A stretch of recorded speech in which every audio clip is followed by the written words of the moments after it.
voy a grabar.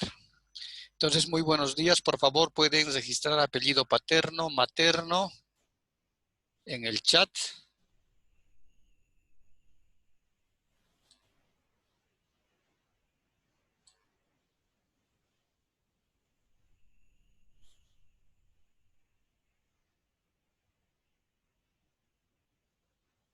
Perfecto. Stephanie, Neivet, Aileen.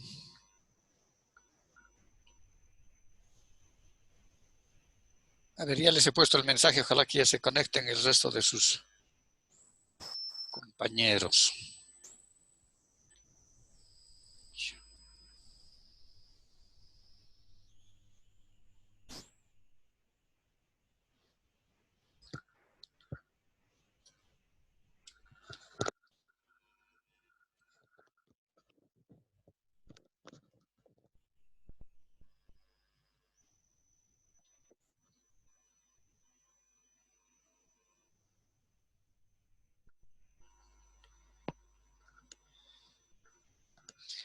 Vamos a ver que, es decir, ahora nos toca recorrer el Perú.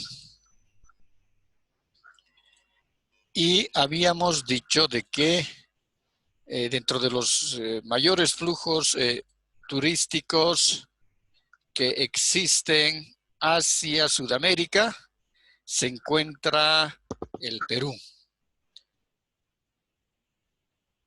Y eso es debido fundamentalmente a que uno de los legados más importantes que tiene el Perú y que se constituye en la principal oferta turística es Machu Picchu.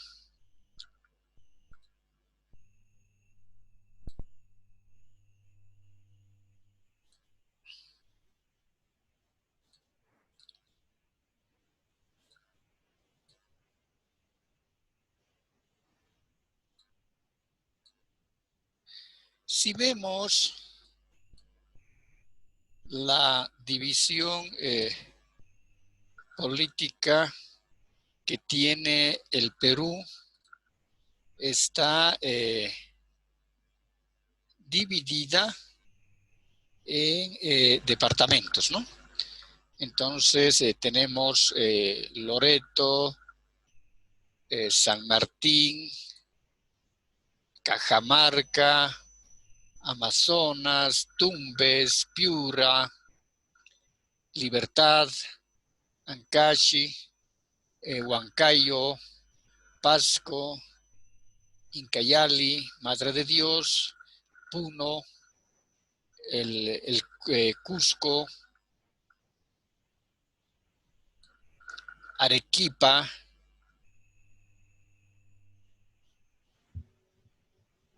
Moquegua, Tacna, Ica y como departamento también figura Lima y la capital del Perú es Lima. Vamos a ver de que ya hace muchos años, hace 5.000 años se forjaba en el valle de Supe, que está ubicado al norte de Lima, una de las ciudades más antiguas del mundo y también una de las más antiguas de América. Sus construcciones fue dirigida por una élite sacerdotal que dirigía una sociedad agrícola que se complementaba con la producción artesanal y el comercio interregional.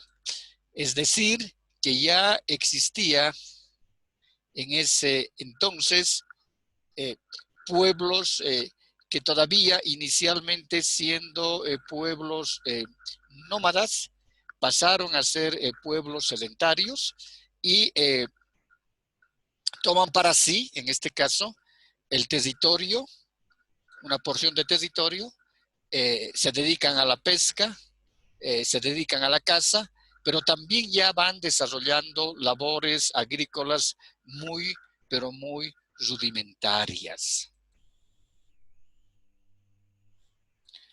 Posteriormente es que aparecen los incas como ya un imperio y una civilización totalmente desarrollada.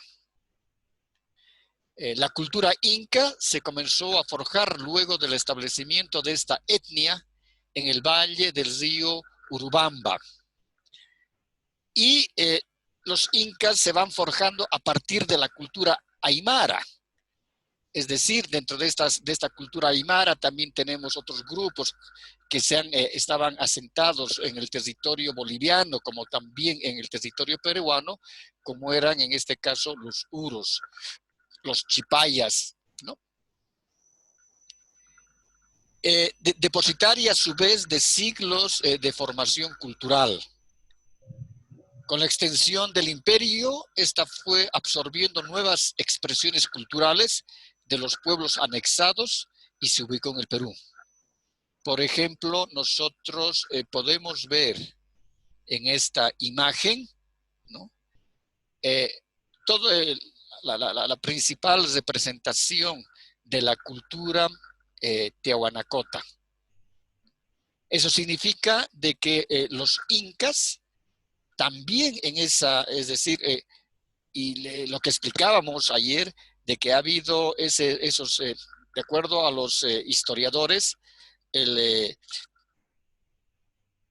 cultura tiahuanacota ha tenido 3 periodos fundamentales: el tiahuanaco naciente, el tiahuanaco expansivo y el tiahuanaco decadente. En ese periodo del tiahuanaco decadente, es decir, que ya los tiahuanacotas estaban, la cultura estaba casi desapareciendo, los habitantes lo mismo, es decir, y ahí es cuando aparecen los incas y los someten. Pero en este caso, el imperio inca, dentro de sus características, de su organización social, dentro de su organización política, es decir, iba también asimilando esas características socioculturales y políticas de los pueblos que había sometido. Y una muestra de ello, por ejemplo, es en el caso de cómo han ido asimilando ciertas características culturales los incas de los tiahuanacotas, porque no nos olvidemos que los tiahuanacotas adoraban fundamentalmente al sol y a la luna. El dios para los tiahuanacotas, su principal dios era el sol, ¿no? El Inti. Y es por eso que inclusive nosotros, que Tiahuanaco está en Bolivia, lógicamente que nosotros vemos la Puerta del Sol, y que la Puerta del Sol es una de las máximas expresiones líticas, es decir, trabajada en piedra, que ha dejado esta cultura, la tiahuanacota, que es una de las culturas más antiguas. Inclusive algunos historiadores establecen que podemos asemejar a la época en que surgieron los egipcios. A este otro lado del planeta habían surgido la cultura tiahuanacota. La diferencia era fundamentalmente en que los egipcios habían descubierto la rueda. En cambio, los tiahuanacotas y los pueblos también antiguos, e inclusive los incas, no habían logrado descubrir la rueda como un medio de transporte de mercancías, como un medio inclusive que sirviese para las construcciones. Ahí es el momento fundamental en que el vasto imperio inca, lo que decíamos ayer, cómo han ido sometiendo al resto de pueblos que eran lógicamente pueblos mucho más y poblaciones, grupos mucho más pequeños, ¿no? Que no estaban organizados social ni políticamente como lo estuvieron en su momento los tehuanacotas. Entonces, para los incas fue muy fácil ir sometiendo a los pueblos que encontraban a su camino. Y ayer también dijimos cómo, es decir, lograban los incas de que esos pueblos sometidos pudieran uno obedecer las órdenes del inca, que el inca estaba en este caso en el Cusco o estaba en Machu Picchu, como ellos a 1000 kilómetros, 1500 kilómetros podían obedecer las órdenes que emanaba el Inca y había que acatarlas acá y en todo el vasto imperio incaico.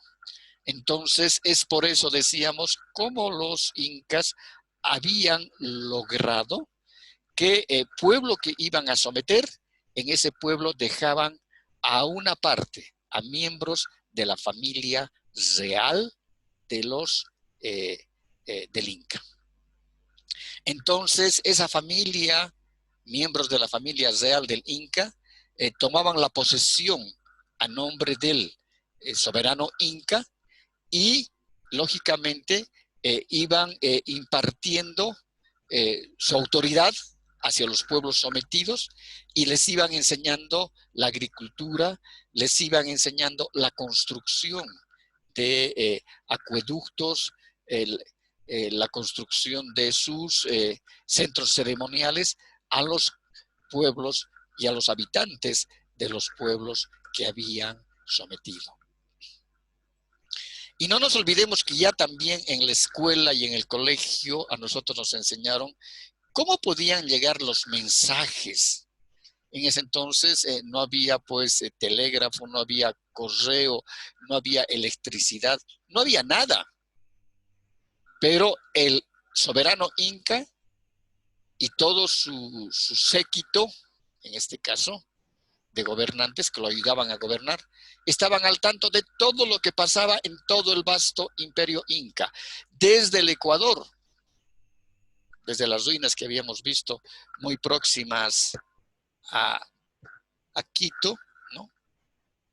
Hasta inclusive el norte, una parte norte argentino y también una parte del norte chileno. Y lógicamente todo este sector de los valles, los valles en este caso de lo que hoy es Cochabamba y se llamaba Cochapampa, los valles de Chuquisaca. Entonces todo eso dominaban los incas. Entonces el medio de comunicación era justamente los chasquis. Los incas habían creado un sistema de comunicación y de sendas, ¿no? Es decir, si vemos nosotros desde el Cusco, Puno, todito es un sector quebrado, hay mucha montaña.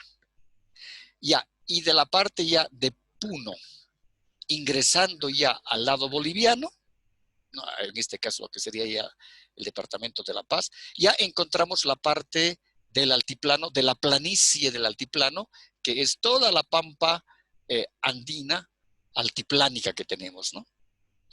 Entre La Paz y Oruro, La Paz, Oruro, Potosí, toditas son planicies. Claro que hay ciertas partes montañosas, pero por todos esos sectores los incas han llegado a crear caminos.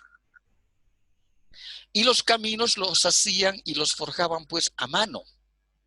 Y no había en ese entonces el hierro como podrían haber picotas para abrir las sendas en los cerros. Todo trabajaban directamente con piedra. Es decir, afilaban piedras y las piedras afiladas, sujetadas por un palo y muy bien sujetadas con lianas, y las lianas las traían de la parte boscosa, de la parte amazónica, amarraban con eso la piedra y hacían sus herramientas tan rudimentarias. Pero llegaron tanto a poder vertebrar las comunicaciones camineras que lógicamente que eran pedestres, eran a pie, ¿no? Y que inclusive habían algunas sendas que un poco más anchas entre los cerros serpenteando, es decir, como caminos, ¿no? Hacían caminos serpenteando, por donde podían pasar también los llameros, es decir, caminos de herraduras, por donde pasaban las llamas. Y eso venían desde el Cusco.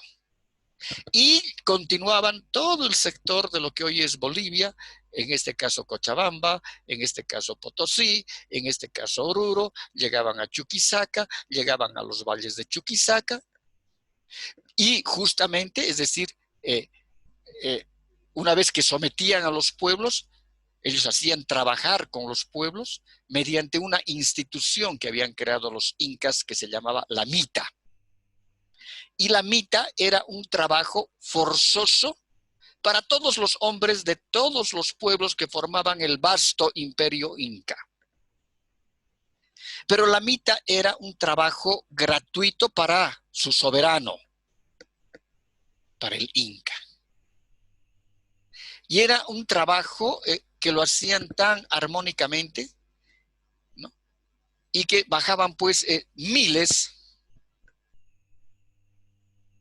de súbditos que ya pertenecían al imperio inca porque habían sido sometidos, y una vez o dos o tres veces a lo que sería para el calendario anual para nosotros hoy día, o 4 veces al año, ellos salían de manera voluntaria según se iban organizando, iban a hacer labores para su señor inca. Y esas labores consistían en que hacían, uno, caminos, o podían dedicarse también a producir los valles, los vastos valles, porque el Inca también tenía sus tierras en los valles, independientemente de que la población local tuviera sus tierras donde producían maíz, donde producían papa, etcétera. Una porción de la tierra, bajo esa institución de la mita, ellos estaban obligados a producir para su soberano, en este caso, para el Inca. Y hacían un trabajo, como decimos, un trabajo que lo hacían con mucha alegría, inclusive cantando sus coplas, su música, sus rituales, etc. Hacían, según en este caso los historiadores, como es el caso del historiador Betanzos, ¿no? Que son los primeros españoles que llegaron aquí y empezaron a narrar las historias de los pueblos que encontraban, de los pueblos incas, etcétera. Fueron los primeros narradores y los primeros cronistas que hemos tenido en todo este sector, y ellos van escribiendo lo que los campesinos, es decir, lo que los originarios les iban contando. Y de esa manera que nosotros tenemos todo ese legado escrito que hoy en día se encuentran en los archivos históricos, ¿no?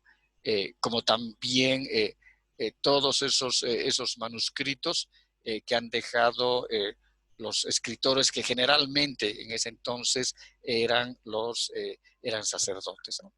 Entonces, ahí se va viendo, por ejemplo, como dice Betanzos, el cronista Betanzos, cómo salían, dice, tan efusivos con cánticos, todo eso, a trabajar para su soberano. De esa manera que el imperio inca realmente se había vertebrado camineramente muy bien. Entonces, ahí existían los chasquis, ¿no? Es decir, el chasqui podía correr 10 kilómetros o 15 kilómetros con un mensaje, dejaba a otro en una posada, ¿no? Una parada, daba el encargo, muchas veces el encargo eran los quipus, los quipus eran más para ver la parte numérica, o era el mensaje de boca a boca, ¿no? Entonces, han dado este mensaje. El otro chasqui corría por esos caminos, por esas sendas, 3, 4, 5 horas, en que encontraba otro sector, otra posada, y daba el mensaje al otro chasqui, y el otro al otro, y el otro al otro, así sucesivamente. Así que perfectamente, seguramente que desde el vasto valle de Cochabamba, un mensaje podía llegar hasta el Cusco o hasta Machu Picchu, seguramente que en 5 o 7 días. Porque los chasquis corrían día y noche, pero corrían, es decir, tramos cortos, ¿no? Corrían, pero tramos cortos, lo que sería para nosotros ahora unos 10, 15 kilómetros, daban el mensaje al otro, el otro corría otro tanto, otro tanto. Entonces, realmente el imperio inca, es por eso que se denomina un imperio, porque han sometido a muchos pueblos antiguos en en este territorio que corresponde al Ecuador, que corresponde a Perú y que corresponde a Bolivia. Y lo que decíamos, el norte de la Argentina, una parte del norte de la Argentina y una parte del norte de Chile. Y, por ejemplo, eran muy diestros ellos en el trabajo de la alfarería. Y es por eso que cuando se hacen las excavaciones arqueológicas en todos estos sectores, los arqueólogos encuentran piezas de cerámica que corresponden al periodo inca o a la cultura inca, ¿no?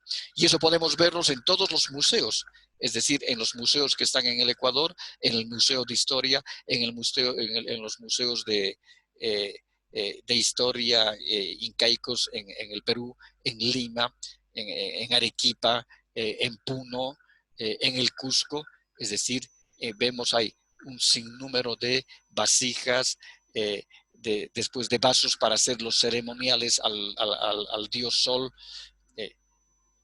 Entonces, ha sido una cultura muy desarrollada para su época, bastante desarrollada, en este caso demasiado desarrollada, porque inclusive ellos tenían y habían descubierto un sistema para poder regar las tierras para la producción agrícola.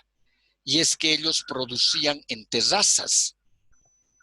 Y al producir en terrazas significaba que hacían un uso óptimo del agua.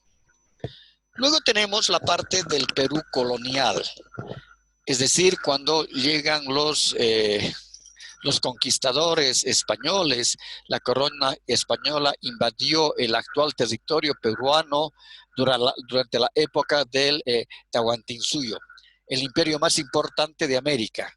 Ello conllevó a el establecimiento de nuevas autoridades en detrimento de las nativas, exceptuando al curaca, que pasó a llamarse cacique. Es decir, el curaca era el representante en una población, ¿no? Y solamente le cambian el nombre y se llama posteriormente, en la época de la colonia, el cacique, quien contribuyó con la cobranza de tributos. El primer organismo creado para el gobierno de América fue creado por los Reyes Católicos y fue la Casa de Contratación de Sevilla, que luego se dio su lugar de gobierno al Consejo de Indias, creado por el rey Carlos I de España.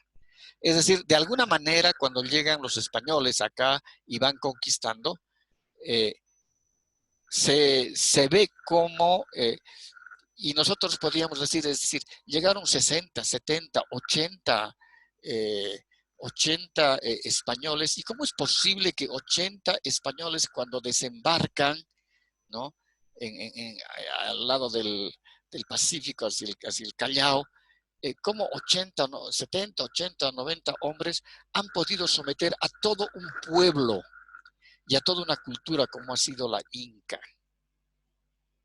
Y ahí está justamente los últimos hallazgos que hacen los arqueólogos peruanos cuando establecen de que realmente los españoles fueron muy inteligentes, porque lo que hicieron fue, como dice el proverbio, ¿no?, dividir para reinar. Es decir, que ellos lograron alianzas con algunas partes del pueblo inca para que estos también puedan ir contra su pueblo inca. es decir, la traición, el sometimiento y lógicamente que muchos eh, súbditos y representantes, en este caso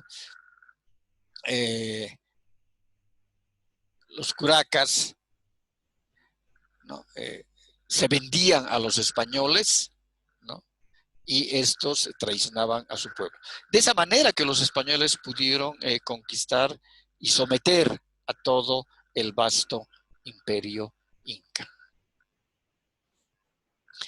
Y es por eso que la manera de gobernar para los españoles en toda esta tierra es el Consejo de Indias, y lógicamente que se crea el derecho de Indias, y que son leyes que han, casi las mismas que en ese entonces, en la época de la Edad Media, finales de la Edad Media, inicios ya de la época, esas mismas leyes han sido traídas de España hacia América, solamente adaptándolas un poco, y se llama el derecho de Indias.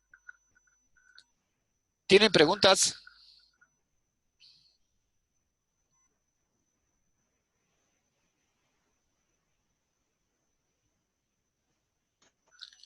¿Hay preguntas? No, Lice. No les estoy escuchando muy bien. ¿Ustedes me escuchan bien? Sí, Lice. Ya. Bien, entonces, hoy en día la oferta turística peruana es muy diversa, pero lógicamente que su principal producto turístico son los vestigios de las ruinas y de los vestigios de toda la civilización inca. Pero también contamos con ciudades muy, muy coloniales que han dejado los españoles, ¿no? La capital Lima, por ejemplo, ustedes tienen aquí una imagen de Lima, y aquí ustedes pueden ver la Catedral de Lima y pueden ver las construcciones, todas estas construcciones que lógicamente son y han estado construidas bajo esos estilos arquitectónicos eminentemente europeos. Acá podemos ver una foto tomada de arriba, ¿no? Una foto aérea, y aquí vemos, por ejemplo, la ciudad del Cusco. Es decir, lo que sí en el Cusco han logrado es la conservación de ese patrimonio arquitectónico como un legado de la época de la colonia. Si nosotros vemos, todas las construcciones tienen esas características de los techos de dos caídas, son edificaciones de baja densidad que pueden tener 1, 2, máximo 3 pisos, ¿no? Y, por ejemplo, no podemos olvidar de que los españoles siempre han acostumbrado, y no solamente en este caso en Sudamérica, sino también ya habíamos visto a los españoles en el sector de México, de que ellos tenían por norma donde encontraban un templo de estos pueblos precolombinos, ellos construían una iglesia católica. Es por eso que si nosotros vemos acá en la Catedral del Cusco, ¿no? Un poquito más hacia atrás, en todo este sector hacia acá, encontramos ruinas que correspondían a un templo inca. Entonces, lo que siempre han hecho los españoles ha sido sobreponer sobre un templo existente de esa cultura, han construido las iglesias católicas para que de esa manera puedan ser adoctrinados bajo la religión católica y la labor de adoctrinación fuera más fácil, ¿no? Entonces les decían, si ustedes en este templo, en este sector tenían un templo y adoraban a su dios, en este caso al dios Inti, o a su soberano, el Inca, ahora ustedes tienen que, aquí está un nuevo templo, y ustedes tienen que acá adorar a su nuevo dios, que es Yahvé, o que es, en este caso, Jesús, ¿no? Pero vemos acá la hermosa ciudad del Cusco, con toda esa trama arquitectónica y que realmente es un deleite para la vista. ¿Preguntas? No dice. Aquí podemos ver, por ejemplo, el Valle Sagrado de los Incas y realmente cómo en estas escarpadas montañas, porque esto corresponde a un piso ecológico muy parecido al nuestro, que son los yungas, ¿no? Que es un cambio climatológico entre las alturas, es decir, la parte andina y la parte de esa parte tropical. Entonces hay mucha neblina, ¿no? Y ya vemos de que las montañas están cubiertas con una amplia y en muchos casos una espesa vegetación. El Valle Sagrado de los Incas, miren cómo están aquí, cómo eran las construcciones trabajadas, ¿no? Que realizaban los incas. Es decir, siempre trabajaban en forma de terrazas. Todas eran terrazas. Tanto las construcciones como la producción agrícola. Entonces, seguramente que si de aquí había una vertiente o un manantial, era muy fácil poder traer el agua por unos ductos y el agua ingresaba también como elemento vital a la parte habitacional de los pueblos y esa agua también seguía corriendo para poder regar estos vastos sectores de los valles. Ahí tienen una mirada amplia de Machu Picchu, que también está ubicada, lógicamente, en esas escarpadas montañas, pero sí protegidas por una vasta vegetación. Aquí vemos la producción en terrazas y cómo han podido construir en esos sectores tan inaccesibles, ¿no? Semejantes construcciones, y eso hace de que sea considerada una de las maravillas del mundo antiguo. Ahí tienen la ciudad blanca de Arequipa, con una hermosa catedral estilo gótica, y esta es toda la ciudad blanca de Arequipa, que es otra ciudad también eminentemente de trazo colonial en toda la parte arquitectónica de su casco histórico.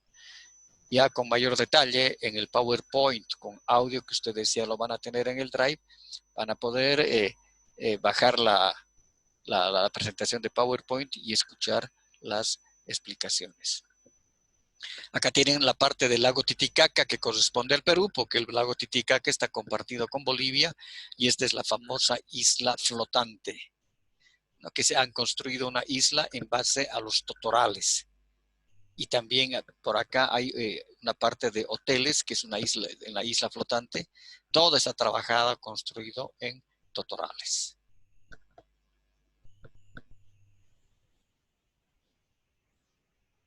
Acá tienen la ciudad de Chiclayo, que está al norte del Perú, casi muy próxima hacia el Ecuador. Y aquí podemos ver, por ejemplo, cómo han encontrado fosas los arqueólogos donde los incas eran enterrados. Y aquí se nota, por ejemplo, que era un súbdito noble de la nobleza inca por las características de los hallazgos que tenemos, sus instrumentos, en este caso sus vasijas de ceremoniales.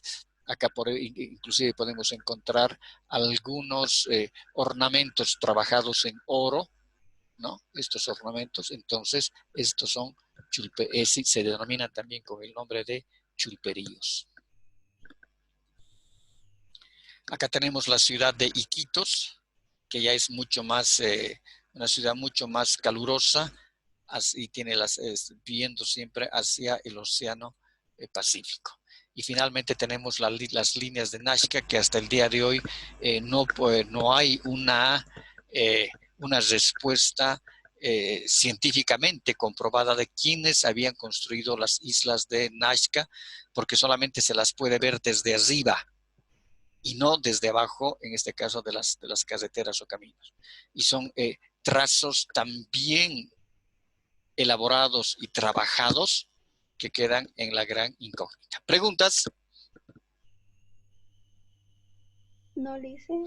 Bien, entonces hasta el día de mañana, viernes, voy a mandarles la batería de preguntas directamente al WhatsApp, por favor, porque nuestro examen es la próxima semana. ¿De acuerdo? Muy bien. Está bien, Lice. Se cuidan, no salgan mucho a la calle. Gracias, Lice. Hasta luego. Igualmente, Lice. Hasta luego. Solito.